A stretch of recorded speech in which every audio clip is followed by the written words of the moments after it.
I've just finished making a video on all the different things that you can do with your Hobie. More tips and tricks. It's been a year since my last one. I was going to put this in the video and then post it, but then I thought I'll do this separately because it's a bit of a rant and rave. Firstly, I want to rave about the Hobie. I've had my Hobie for 12 years, and in that time I've given it a fair bit of abuse, sailing in the Southern Ocean off the coast of South Australia in big swells and high seas and sandbars and reefs and stuff, and the Hobie's always come up trumps.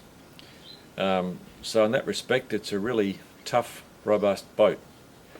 However, there's a couple of aspects of this boat that I want to rant about, and the rants come about as a result of topics that I saw that were raised in various forums online about what happens when the Hobie turns over. Now, if you have a capsize, the idea is to drop off your boat and hopefully fall between the boat and the main sheet. That way you can stay near the boat and the boat won't float away from you. However, if you fall off on the other side, as I happened to do recently, it's highly likely that the boat will float away from you.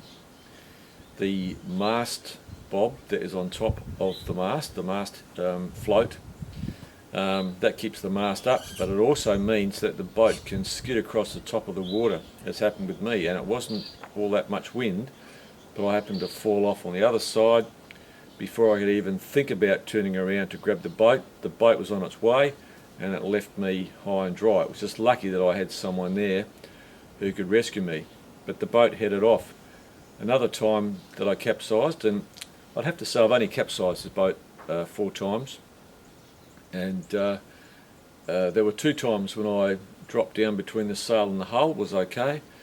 Another time when I fell off the boat, I dropped off the other side, away from the boat, and only just turned around and grabbed the rudder before it was about to take off down the bay.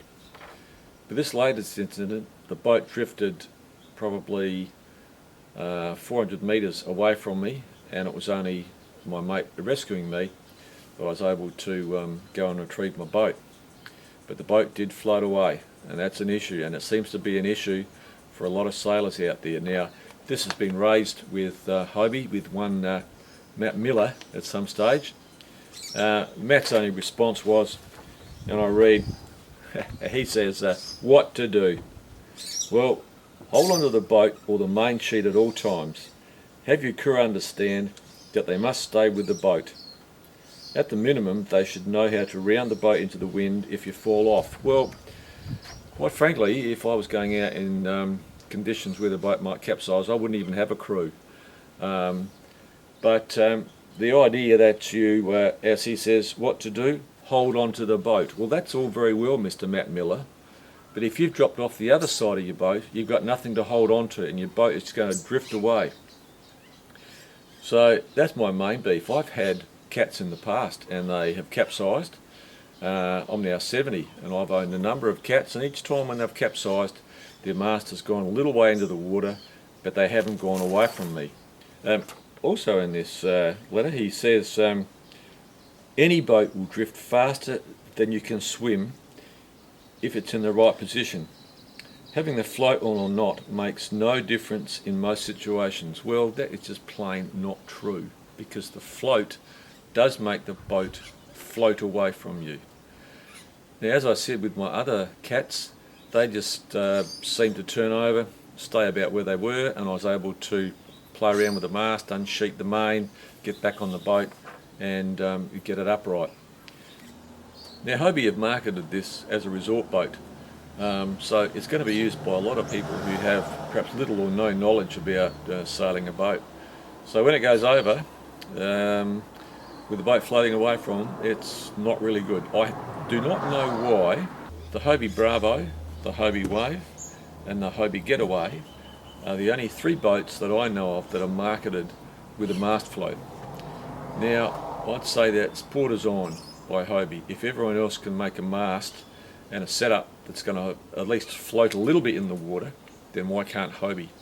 The mast on the Hobie Wave seems exceptionally heavy for the size boat that it is, and because of the way the holes are made, it means that it probably isn't going to float all that well when it goes over. But why it couldn't have been designed in such a way that there was some flotation that was part of the mast, and that the mast sunk a little bit so the boat stayed still, that'd be great. Well, the other rant I want to make, which Hobie doesn't seem to have addressed at all, is the fact that these boats are quite high. And I've noticed on some forums, well, on a lot of forums, it's an issue for a lot of people getting back on the boat. A mate of mine just recently capsized his boat, and he got the boat up right okay, but he's a reasonable sized bloke, reasonably fit, and he went to get up on the front of his boat, and he really struggled to get back up. In the process, he dislocated his shoulder, and there he was hanging on to the front of his boat with one arm. Well, it was just lucky that we were near the beach. What we've done, we've actually installed ladders on our boats. Now, why Hobie couldn't incorporate something along those lines on these boats, I don't know why. In my video coming up, I've actually got these two topics covered, and I've got some solutions that might be able to help you overcome the issue of your boat floating away from you, and also the issue of how hard it is to get back up on these boats. I really haven't got any other complaints about this boat, except that I really don't know why it could not have been made in such a way that it didn't need a mast float, or if when it turned over the mast float actually sunk a little bit into the water to stop the boat from skimming off. Both times when my boat has gone, it has literally skimmed across the top of the water.